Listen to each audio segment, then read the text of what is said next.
It's 10 years since the third generation Mazda MX-5 first went on sale in Australia, and more than 25 years since the nameplate debuted back in 1989. I was 6, and now the iconic Japanese drop top is back, powered by its smallest capacity engine ever.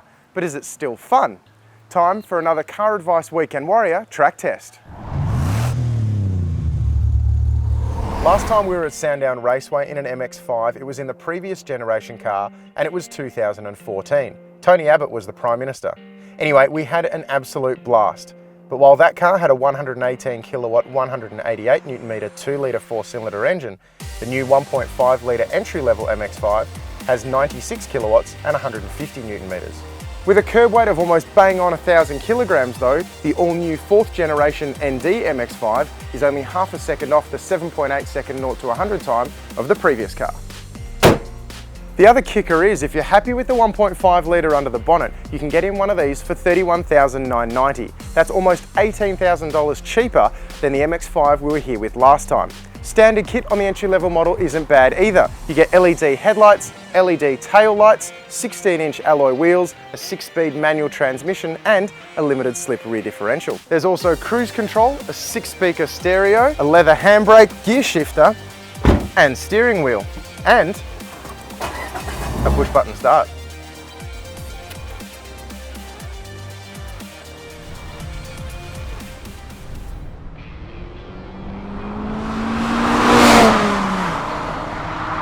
The MX-5 has always been about corners, and while Sandown is famous for its 2 high-speed straights, there's plenty of twisty bits in between to see how this thing stacks up. Before we get to how the MX-5 handles a track day though, there's a couple of negatives we need to call out.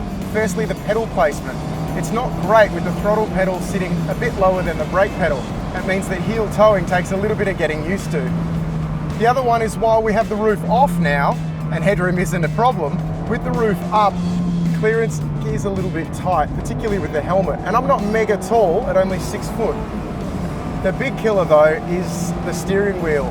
While Mazda did make it brake adjustable, it's not reach adjustable, it's not telescopic, and all you want to do is pull the steering wheel closer towards you, and you can't.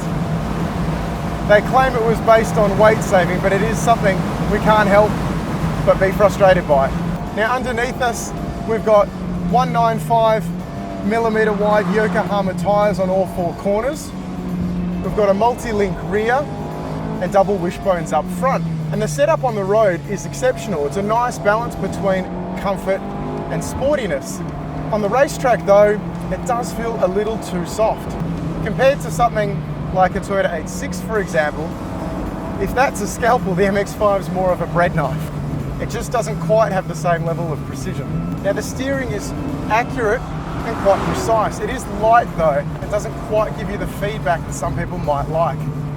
The brakes are holding up well, though a few laps in, especially some harder laps, and you can start to feel a little bit of fade. The tyres, which you can just hear squealing a little bit on the other hand, are gripping really well, and they have been all day.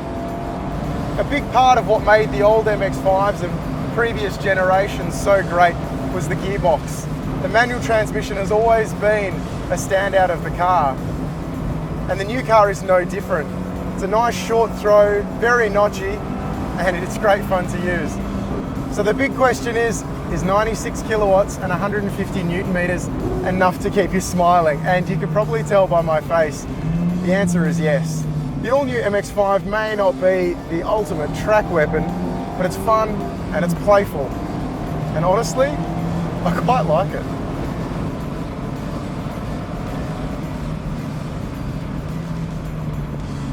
With only 11 kilowatts and 20 Newton meters more than the original 1.6 litre MX-5, it's easy to see why some buyers might opt for the more powerful 2 litre engine when it comes to the new car. But that comes at a $2,500 premium. And do you really need it? Well, if you want an MX-5 to get you to and from work, the answer's probably not. And as we found out today, if you want an MX-5 for an occasional track day, the answer again is not really. For the price and the fun, it's pretty hard to top the all-new entry-level Mazda MX-5.